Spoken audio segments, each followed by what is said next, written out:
Marcher, s'entraîner. Manger, se reposer, marcher, chasser, prier, dormir. Voilà mes jours depuis 3 semaines maintenant. Nous avançons petit à petit. J'ai presque fini ma formation de paladin, mais mon lien avec le créateur n'est pas très puissant. Peut-être que c'est à cause du fait que je sois son guerrier. Chaque soir, le roi des morts, c'est ainsi qu'il se fait appeler, me parle dans ma tête. Tu m'as l'air bien songeur, Ascon. Désolé, c'est juste que je me demandais, si nous tirons notre pouvoir du créateur, d'où vient celui de nos ennemis? Il vient de la haine et de la colère. Il dégage une énergie très puissante. Pourquoi ne pas essayer de la canaliser alors? Car nos âmes ne seraient plus recevables auprès du créateur. Pourtant, si nous voulons détruire nos ennemis, il nous faut les connaître. Les connaître ne veut pas dire les appliquer. Pourtant, la colère grandit chaque jour en moi. Tu dois la chasser. Le créateur peut te donner la force et t'en débarrasser, mais tu dois le vouloir. Et si je ne voulais pas? Alors tu ne serais plus digne de porter cette armure et cette épée. Je ne pensais pas que... La colère et la haine sont le mal. Tu dois défendre le bien coûte que coûte. Chasse la colère en toi, et n'en reparlons plus, d'accord? D'accord. Au fait, tu as dit que tu avais eu un apprenti paladin, mais que lui est-il arrivé? Il est mort, avant d'achever sa formation. Comment? Piétiné, en ville. C'est pour ça que je vivais en ermite, jusqu'à ce que tu arrives. Nous nous arrêtons dans ce village. J'y connais quelques amis. Mais tu verras, ils sont assez... spéciaux. Comment ça, spéciaux? Tu les découvriras bien assez tôt. Je regarde le village de loin. Il me rappelle mon propre village. Des petites maisons bien agencées et de la fumée sortant des cheminées. Une petite forêt se trouve un peu plus au sud. Des réserves de bois s'entassent proches des maisons. Sûrement en prévision de l'hiver qui arrive. Au centre se trouve une taverne. À cette heure, tous les badauds s'y retrouvent pour leurs quelques moments de joie autour d'un verre ou deux. Nous nous dirigeons donc vers la taverne, sous le regard de quelques enfants admiratifs devant mon armure et mon épée. Je commence donc à regarder ces derniers avec un peu plus d'intérêt. Mon armure se compose d'une plaque d'un métal rigide, avec des runes gravées dessus. On voyait sur le plafond gravé une sorte de main donnant un éclair en or. Nous arrivons devant la taverne. Robert tourne la poignée, et un brouhaha ambiant arrive à mes oreilles. Robert, ça faisait longtemps. Une femme de très petite taille court vers Robert et le prend dans ses bras. Quand je dis très petite, je veux dire qu'elle fait environ la moitié de la taille de Robert. Je n'ai pas beaucoup grandi, ma petite. Ah ah, ah ah, ah ah. Que fais-tu, ma femme, encore? Un homme d'une trentaine d'années s'approche, l'air à moitié en colère, mais à moitié enjoué. Oh, mais tu vas quand même pas nous refaire une crise de jalousie, non? Fais ce que je veux, ok? Non, mais tu me fais pas confiance. Si, mais... Tu vois, quand je te disais qu'ils étaient spéciaux. Robert, ta gueule. Mais... Je sens la tension qui s'était formée dans la pièce retomber. Les sourires envahissent les visages de Robert et de ses amis. La petite, c'est Okeanikor, et le grand, c'est Picor. Mais Okeanikor le surnomme l'oiseau. En effet, ils sont spéciaux. Robert, qui est le jeune homme en armure qui t'accompagne? C'est Ascon, le nouveau paladin du créateur. C'est moi qui l'ai formé. Encore un blaireau? Un peu de respect pour mon... Ouais. Je souris. L'ambiance est plutôt bon enfant. Je remarque que nous sommes l'attention des badauds. Bon allez, je vous offre un verre, pour nous raconter ce qui se passe. Soudain, un grand bruit se fait entendre, comme une explosion. Nous courons dans la direction du bruit. Toute trace de rigolade s'est effacée de nos visages. Nous sortons, et j'aperçois au loin une colonne de fumée. Nous arrivons à côté de la maison d'où provenait le bruit. Des débris de la bâtisse encerclent les restes de la maison. Oh mon Dieu, ils ont tué Kenny! Espèce d'enfoiré! Après ces phrases, les gens se désintéressaient immédiatement de ce qui s'était passé, et chacun retournait à ses occupations comme si de rien n'était. Pourquoi nous en allons-nous? Tu verras demain.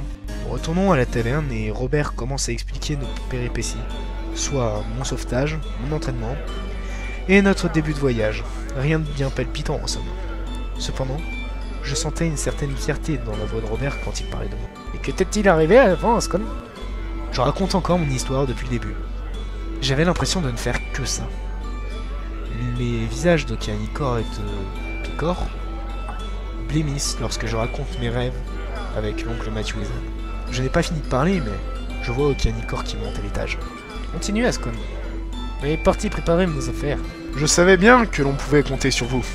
Certes, mais il vous faut vous reposer et que je connaisse la suite de votre histoire. Je finis de raconter par où se trouve mon oncle et la magicienne. Ce que je me demande surtout, c'est que Mathieu et Zan utilisaient la magie. Chut. Comme tu le sais déjà, la magie est interdite. Les gens ont peur d'elle. Il ne faut pas que quelqu'un sache qu'ils les utilisent. Ok? Je hoche la tête. Après avoir fini de manger, nous allons nous coucher. J'ai un peu peur car, comme je vous l'ai dit, chaque fois que je ferme les yeux, la voix retentit dans ma tête.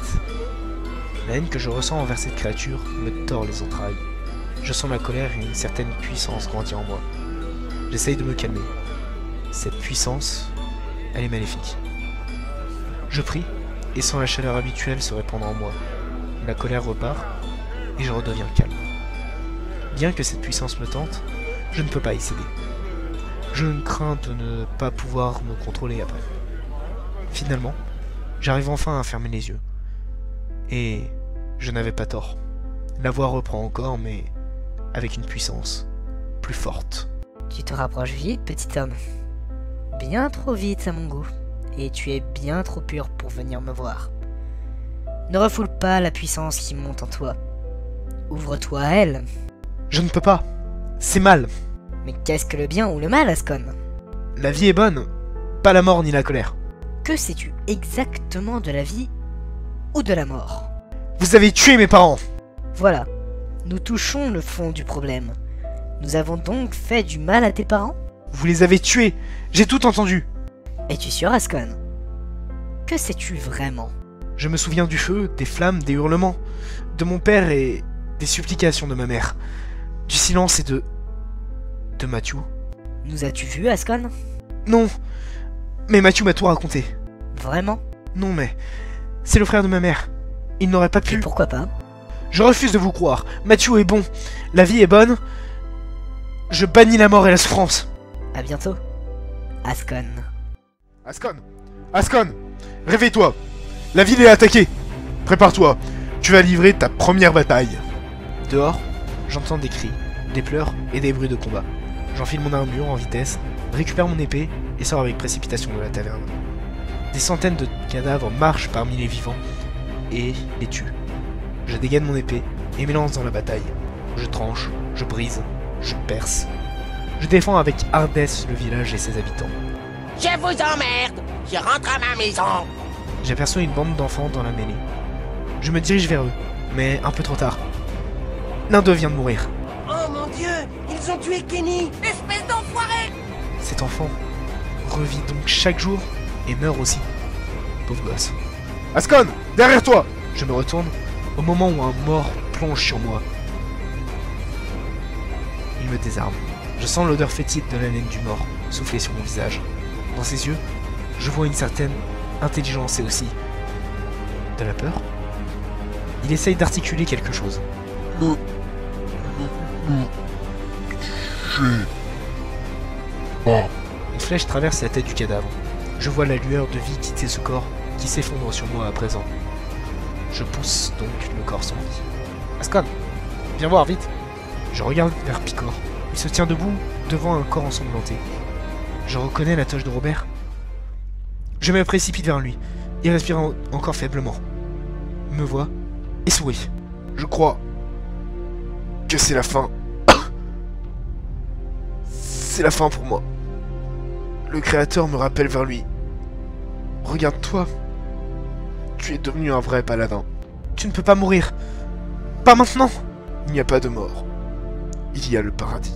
Je vengerai ta mort. Tu m'entends? Je les tuerai tous jusqu'au dernier. Non. La haine n'est pas la solution, Ascon. La passion mène aux ténèbres. Écoute, un jour, un sage a dit, il n'y a pas de passion, il y a la paix. Il n'y a pas de mort, il y a la force. Retiens ceci, Ascon. Les larmes coulent sur mes joues, tandis que la vie quittait Robert. Son corps se refroidit peu à peu. Mon maître est mort. Son esprit a rejoint le Créateur, et la colère grandit en moi. Nous brûlerons son corps, pour éviter qu'il l'utilise. Je partirai ensuite, Nous t'accompagnons, Ascon. si vous voulez. Regarde autour de toi, Ascon. Combien en as-tu tué? Il n'y a pas de passion. Il y a la paix. La paix. Nous ne l'avons jamais connue.